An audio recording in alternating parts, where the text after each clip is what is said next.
Bueno, pues, y para empezar te propongo que, ya que estamos aquí frente al Kremlin prácticamente, démosle la vuelta. Vamos a caminar el perímetro, sí, el perímetro, vamos a caminar alrededor del Kremlin para ver toda la muralla, ¿no?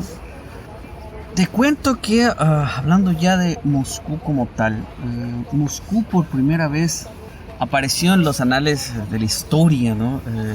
En 1147. Eso está en relación con una invitación que le hizo el príncipe Yuri Dolgoruki, ¿sí? Que era el dueño de estas tierras, de este feudo, por decirlo así, a su aliado, ¿sí? Sviatoslav Olrovich, que era en cambio el príncipe ya de Novgorod, del norte. Entonces él precisamente está registrado en las crónicas su invitación, en la que le dice: ven donde mí a Moscú, quiero que estés en Moscú. Entonces esa es la invitación. Entonces por eso desde 1147 es que se tiene el año en el que, valga redundancia, Moscú cumple años, desde 1147. Aunque varios historiadores concuerdan que cuando se hizo la invitación, Moscú ya era un asentamiento grande. Entonces debió existir por lo menos siglos un poquito antes, pero no hay un registro oficial. Entonces por eso es que se toma ese año. El detalle es que alrededor de este asentamiento había una especie de foso, habían cavado un foso, había un montículo de tierra y había una empalizada. ¿Sí? Había una especie de muralla, pero no era muralla, sino una empalizada, una pared de madera. Entonces esa pared de madera era la que defendía a la ciudad. ¿Por qué? Porque Kremlin realmente no es que es un castillo o una fortaleza como tal, sino es, en nuestra forma de entender, es el casco antiguo. Sí, o sea, ahora Moscú, Kremlin es el casco antiguo, pero en realidad era la ciudad, porque la ciudad estaba dentro del Kremlin, de las paredes de la muralla. Entonces, si empezamos con eso, o sea, las primeras paredes que hubo eran de madera, o sea, madera que no estaba pintada, pues esa era la madera. Entonces, pasó el tiempo, ¿sí? Y entonces don Yuri Dolgoruki en 1156 ya, él pidió que se refuercen, ¿sí? Toda esta empalizada que había, ¿sí? Y se acordó que se realicen torres, se levanten unas torres de vigilancia, unas atalayas, a la distancia de un disparo de flecha. Entonces se cubrían los unos a los otros en caso de un asedio, de un ataque de los enemigos. El problema de la ciudad, el problema de esta muralla, de esta defensa, es que era de madera, pues entonces era inflamable. Entonces hubo varios incendios. De hecho, en 1238, cuando atacó la ciudad del Han Batu, la ciudad no resistió y fue incendiada. No resistió, fue incendiada, acabaron con la gente, fue asesinado a los pobladores. Pero varias décadas después de esa devastación, la ciudad pudo levantarse nuevamente. Pero no fue sino hasta el año de 1300, cuando el príncipe Daniel de Moscú, ¿sí? Daniil Alexandrovich, que este fue el primer príncipe de Moscú, primer kniaz, ¿sí? Porque en ruso kniaz es el título que se reserva a los soberanos, por decirlo así, al soberano de la ciudad-estado. Pues habían varios kniaz, príncipes, podemos decirlo así, no es que eran hijos del rey, sino eran príncipes, los soberanos, ¿no? Entonces, bueno, volviendo al siglo XIV, ¿sí? Estamos con el hijo de Alejandro Nevsky, ¿sí? De Alexander Nevsky, que era Daniel de Moscú. Y entonces él rodeó la ciudad, ¿sí?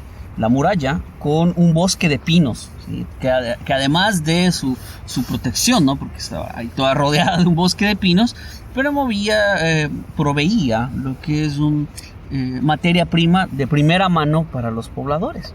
De hecho, hubo varios ataques, por ejemplo, de los demás principados que no eran muy amistosos. Por ejemplo, Mijaíl de Tver, por ejemplo, en 1305 y en 1307 él atacó infructuosamente Moscú, no pudo destruirla.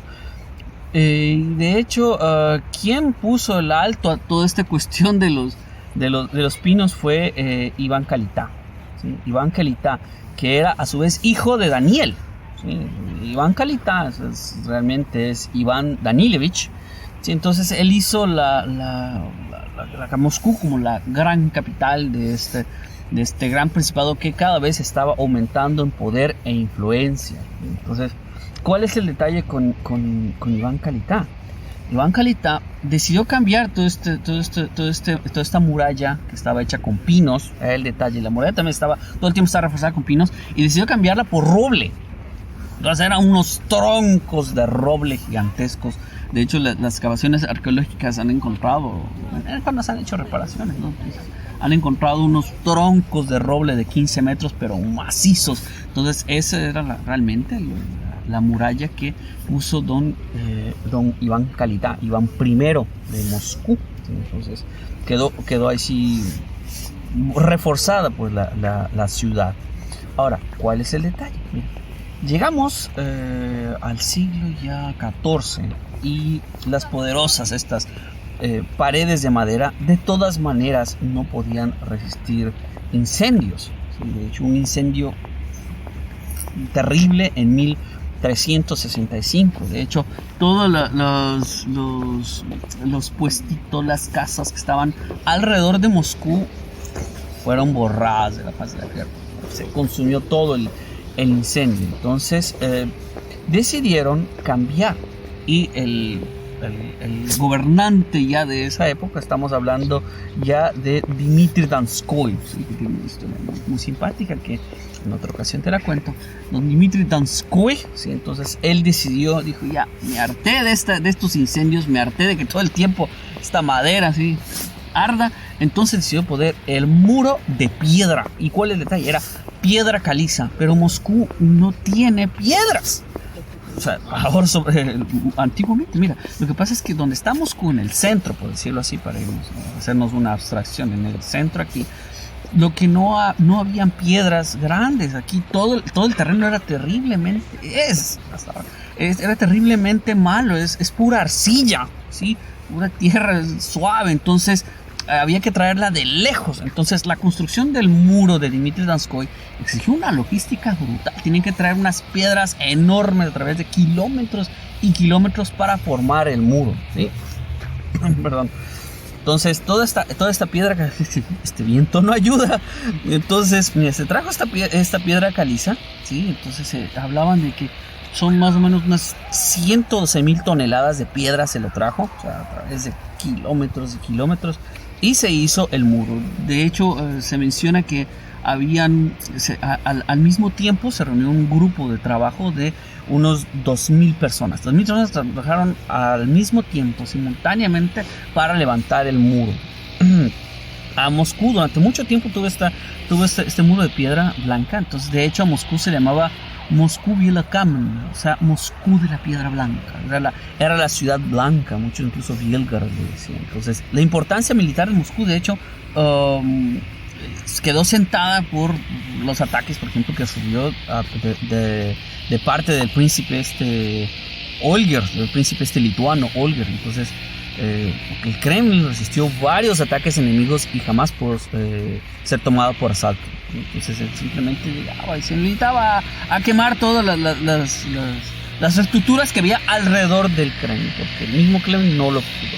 De hecho, hubo un ataque muy fuerte en 1370, pero no lo pudo tomar. Entonces, había algún ataque y simplemente renovaban el muro y lo volvían a poner como que no ha pasado nada. Entonces, ya bajo la protección de este muro de piedra, Moscú sintió confianza. Entonces empezó a expandirse gradualmente. Empezaron a construir nuevos asentamientos alrededor. El problema es que ya empezaron a haber incursiones de la Horda de Oro.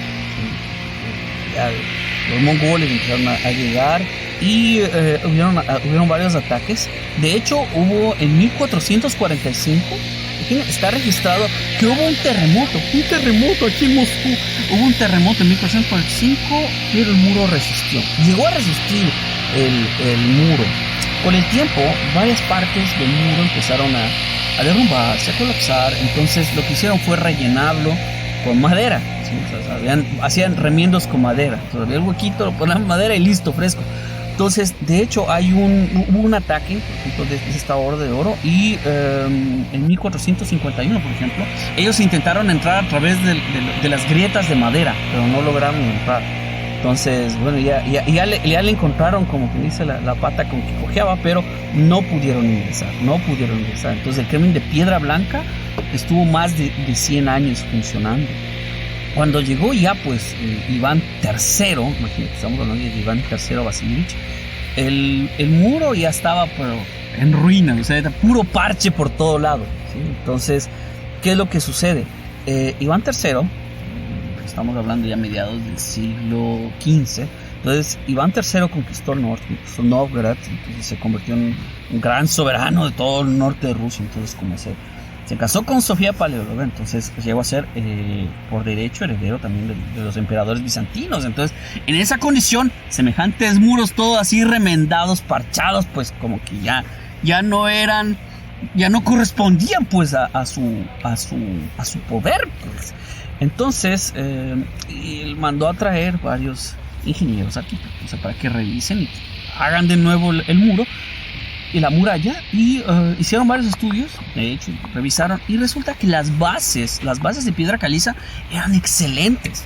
O sea, eran excelentes, y desde entonces hasta ahora se conserva la idea en Rusia de que si es bueno, ¿para qué cambiarlo? O sea, se lo puede mejorar, pero ¿para cambiarlo? Entonces, quitaron las paredes y levantaron un nuevo muro, pero ahora sí, totalmente moderno, mucho más funcional y de acuerdo a los estándares modernos, entonces, de aquella época. Entonces, ¿qué es lo que hizo Iván III? Él mandó a traer un grupo de ingenieros arquitectos, ¿sí? Ingenieros arquitectos de Italia, ¿sí? Entonces, este equipo incluía a Antonio Ghiardi, Marco Ruffo, Pietro Antonio Solari, Aloisio Di Carcano, ¿sí? Entonces, todo este grupo aquí en Rusia, el famoso grupo de arquitectos italianos, se encargaron de la construcción ya de la nueva muralla del Kremlin.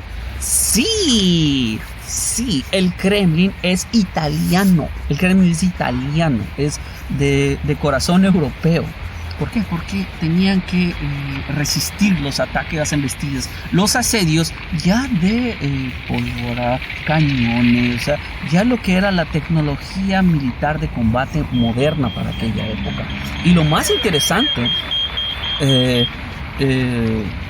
don Marco, organizaron la elaboración y la utilización de un material que era revolucionario y nuevo en Rusia: el ladrillo. Entonces empezaron a construirlo con ladrillos, pero eran unos ladrillos tremendos. O sea, no es que eran unos ladrillos así nomás, eran ladrillos así grandes, de 30 centímetros por 14 y por 17, unas vainas de 8 kilogramos. Entonces eran masivas. Entonces, con esos ladrillos fue que se levantaron, ¿sí?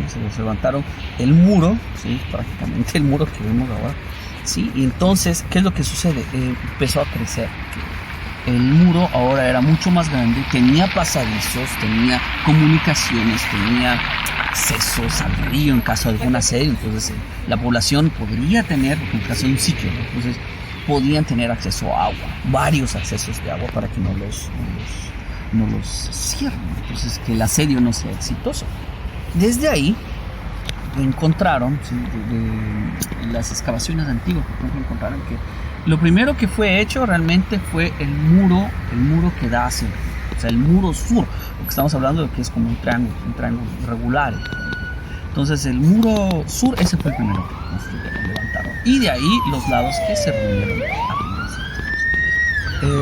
los bloques estos de piedra, ¿sí? No es que se los botaron, la piedra se utilizó como relleno incluso. Entonces no se perdió material, ¿sí? Perdón, ya estamos hablando, ¿verdad? Entonces toca el siglo VI, estamos hablando del siglo VI. En el siglo VI se hizo algo muy interesante. Alrededor aquí del Kremlin, lo que se hizo fue cavar un pozo.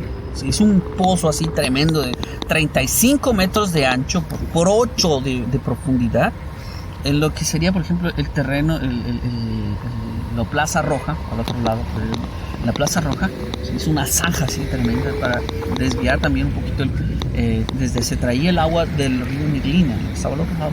¿Para qué? Para aislar. Entonces el Kremlin estaba protegido, entonces ya era como una defensa más. Entonces no solamente tenías la imponente esta muralla, sino que tenías agua que estaba pasando de la protegida. Entonces, de hecho, cuando llegamos ya, por ejemplo, al siglo XVII, las fronteras del estado que era Moscovia, ¿no? Del Principado de Moscú, se expandieron cada vez más y más lejos. Entonces el Kremlin como tal ya no se veía amenazado por un ataque de sorpresa, pues ya tenía sus campanitas alrededor, todo su sistema de alerta, entonces ya no había miedo de eso. Básicamente las murallas perdieron su significado, pues, defensivo, y se decidió entonces, ahora sí, decorar las torres, decorar los muros y decorar todas las paredes. Y de hecho en 1621 se trajo un maestro relojero de Inglaterra para que le enseñe, pues, a los maestros locales y realicen, por ejemplo, varias modificaciones, y pusieron ahí el reloj allá arriba en la torre para que se pueda. Y de hecho se realizaron, pues, los trabajos de fundición, además de lo que era el reloj y campanas, pues, las campanas del Kremlin, la campana principal. Entonces el reloj de hecho sirvió hasta el siglo XVIII, hasta bien entrado el siglo XVIII, ahí en la Torre de Spassk. ¿Sí? Pero ¿cuál es el detalle? La torre esta, la donde tú ingresas al Kremlin, la torre esta de la Trinidad, vino a ser se le levantó más con todos los adornos que tenía. Se levantó, entonces quedó simplemente 5 metros por debajo de la altura de lo que era el campanario de Iván el Grande, el Kremlin, el blanco. Entonces ahí ya se ubicaron puestos para los centinelas, campanas de alarma en todas las torres. Entonces todo quedó así, todo. Ya llegando a finales del siglo XVIII, se había perdido bastante la capa externa, el tiempo, sabes, te imaginas, aquí en Rusia que vivías que la nieve y hielo, un calor infernal en verano, entonces mucho lo que eran los tablones, las tejas de las torres, de las murallas, dañado, entonces había que hacer reparaciones pero frecuentes.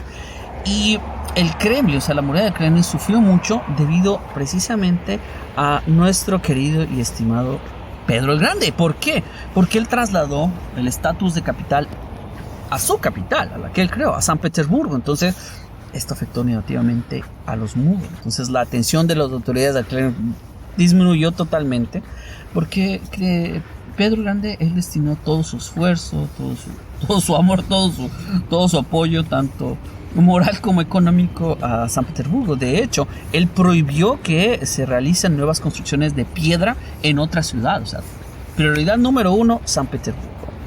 Y entonces, por ejemplo, durante la Gran Guerra del Norte, Pedro tuvo con los suecos. Él, por ejemplo, se preocupó que las tropas, ¿no?, de Carlos XII, pues, le den la vuelta y por atrás, entonces vayan e invadan Moscú. Entonces él ordenó que construyan rápido baluartes alrededor de la ciudad, y en las acequias que habían, porque habían dejado todo botado, que habían sido drenadas, ¿no? Entonces la llenaron nuevamente. Entonces realizaron fortificaciones en todo Moscú, pero todo se detuvo drásticamente porque llegó la batalla de Poltava, y ahí derrotó, pues, a los suecos en su primera gran victoria, pues, en Europa, de Pedro el Grande. El Kremlin quedó abandonado, por decirlo así. Las murallas deteriorándose, se hacían varias reparaciones, se pintaba. Aunque la capital fuera San Petersburgo, Moscú siempre fue la capital, el corazón de Rusia. ¿Sí? De hecho, los emperadores tenían que venir a Moscú a coronarse. Entonces, ahí se hizo la manita de gato a las paredes del Kremlin. Ya cuando llega, pues, Catalina la Grande, mira, en 1767, ya, pues, los muros que estaban ya en ruinas se empezaron a ser desmantelados para ser renovados, y resulta que un año más tarde, en 1768, ella con su arquitecto favorito de esa época, que era Vasily Bashenov, que él fue el que hizo el Palacio de Tsaritsino, que eso lo vamos a ver algún rato. Entonces, no lo hizo, él fue el que empezó el primer proyecto, luego fue su discípulo, y bueno, es otra historia, pero buena también la historia. Entonces, Bashenov, él proyectó un palacio, el Kremlin, pero que ese sí era decente, sí le correspondía a la majestad de Catalina la Grande. Entonces, el palacio realmente iba a ocupar todo lo que era el territorio ribereño del Kremlin, todo lo que daba hacia el río. Todo eso iba a ser por el gran palacio del Kremlin, ¿sí? De hecho, en 1770 la muralla del Kremlin, la parte sur, fue desmantelada, ¿sí? A lo largo de todo el río lo desmantelaron, y algunas torres también las bajaron, ¿sí? ¿Por qué? Porque el Bashenov estaba ese pasaje para hacer la escalera frontal de ese proyecto, o sea, iba a ser un palacio, ¿sí? Brutal. De hecho, se hizo la ceremonia de colocación de la primera piedra del nuevo palacio de Catalina en 1773, pero apenas pasó un año y se tuvo la construcción del palacio y abandonaron el proyecto. O sea, cambió de parecer doña Catalina, y ya pues abandonó el proyecto, lo canceló y ordenó que simplemente vuelvan a poner como estaba el muro. Sí, así de fácil, o sea, pues, ¿saben qué? Deja como estaba, deje así. Entonces pusieron el muro como estaba. Entonces, cuando levantaron, el muro quedó como antes. Ahora bien, llega pues el siglo XIX, y Moscú fue capturada por el ejército de Napoleón.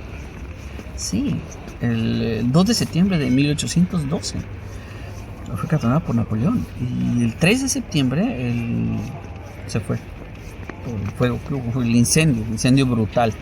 Y en su partida, don Napoleón ordenó que minen todo, ¿sí? Pongan todo de cargas para detonar y hagan destrozos en Moscú. De hecho, muchas paredes a lo largo del río Niglina, donde estaba el inicio, ¿no?, para ver que fueron destruidas, sufrieron varios daños, varias torres, ¿no? Por ejemplo, la torre esta de Kurska también quedó hecho un desastre. Pero no pudieron destruirlo todo, ¿sí? A pesar de que, por ejemplo, el arsenal quedó con varios daños, todo se pudo levantar. De hecho, el campanario de Iván el Grande, el blanquito quedó a la mitad, ¿sí? Pero pudieron restaurarlo, ¿sí? De hecho, ahí es lo que cuentan, que la torre Spasska se salvó de la destrucción, porque cuando tenían que detonarla cayó una lluvia torrencial, y eso le salvó tanto a la torre Spasska, la del reloj, como a la catedral de San Basilio, porque San Basilio también lo ordenó destruirla, no creas que sino más. Y entonces las reparaciones empezaron desde 1817 hasta el 1822, entonces ahí fue que se agregaron más decoraciones. Sí, entonces todo el centro de Moscú, lo que ahora nos decimos el centro de Moscú, fue reconstruido, ¿sí? A partir del ingeniero el capataz general, que era Josip Bovia. Entonces ahí reconstruyó la Plaza Roja, le dio ese aspecto gótico que ahora tiene pues, la Torre Spasska. Se aumentó pues el gasto militar, posibles defensas, cañones y todo eso. Para que tengan una idea, 20 años tardaron en eliminar las consecuencias de la explosión. O sea, una estupidez. Entonces, si volvemos ya al siglo XX, estamos entrando al siglo XX, el territorio Kremlin sufrió varios ataques por lo que eran las tropas revolucionarias. Dañaron la Torre Spasska, el reloj, Nikolska. Pero se restauraron y como que no pasó nada. De ahí el cambio principal llegó con la revolución. ¿Por qué? Porque el Comité Central, lo que era el Partido Comunista, ¿no? El Partido Comunista de la Unión Soviética, ordenó eliminar las águilas de las torres y colocar una estrella de 5 puntas con la hoz instalado. Y estas estaban hechas de metal, eran doradas, y en el centro de cada estrella se colocaron emblemas, ¿no? con la hoz y el martillo, y alrededor un montón de gemas y piedras preciosas de los Urales. Pero el problema es que las estrellas eran demasiado pesadas, el metal era demasiado delgado, estaban mal hechas y se doblaban y las gemas se caían. Entonces, un desastre. Tuvieron que quitarlas y colocaron las nuevas estrellas hechas con vidrio de rubí, y esas son las que se conservan hasta ahora, que por dentro tienen la iluminación de paso. Entonces, iluminación que fue apagada durante la Segunda Guerra Mundial. ¿Por qué? Al Kremlin lo camuflaron totalmente para evitar los bombardeos. De hecho, el territorio de la Plaza Roja fue pintado como que hubo calles. El mismo Kremlin fue disfrazado totalmente, como que habían falsas casas, como que habían falsos accesos. ¿Para qué? Para que los bombardeos de la Alemania nazi no pudieran llegar a tener éxito. De hecho, imagínate, durante todo el periodo donde la Unión Soviética hubo los ataques alemanes, ¿sí? 8 veces fue alcanzado el Kremlin. Estaba hablando del Kremlin, no Moscú. Kremlin fue bombardeado 8 veces, y de hecho se controlaron 18 bombas cayeron. 18 bombas, o sea, que realmente cayeron, pero muy al azar. Cayeron muy al azar. Entonces, y la potencia de las bombas era entre 50 y 500 kilogramos. O sea, si eran unas de veras. Pero, y además habían bombas incendiarias que cayeron. Por ejemplo, una cayó en la torre del comandante, pero no llegó a detonarse. O sea, nadie sabe por qué no llegó a detonarse. Pero a pesar de que cayeron en el Kremlin, no hicieron daño porque no fueron echadas, pero al azar. ¿No?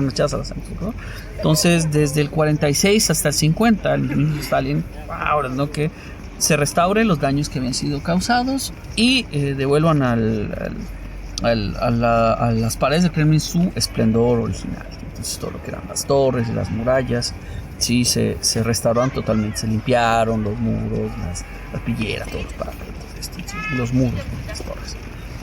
Luego de la Segunda Guerra Mundial, mira, por ejemplo, la parte que es donde empezamos nuestra vuelta, donde está la tumba de soldados desconocidos, donde hacen el cambio de guardia. Por ejemplo, toda esa zona quitaron los ladrillos y pusieron ladrillos que eran homogéneamente, que tenían el mismo color, para que se vea un fondo uniforme. O sea, es un detalle. Entonces, la próxima vez que vengas, échale un vistazo ahí al cambio de guardia y vas a ver que todos los ladrillos que están ahí en esa zona tienen un color parecido. No se nota una distorsión que sí notas en el resto del Kremlin. O sea, ladrillo. En cambio, ahí todos tienen una sola tonalidad para que no te distraigan del proceso del solemne cambio de guardia que hay en el Kremlin. ¿Sí? Entonces, bueno, eso como general. Entonces, no te olvides de visitar el Kremlin, darle una vueltita. Y gracias por haber estado conmigo en esta vuelta. Un abrazo gigante y espero vernos pronto. El próximo miércoles nos vemos.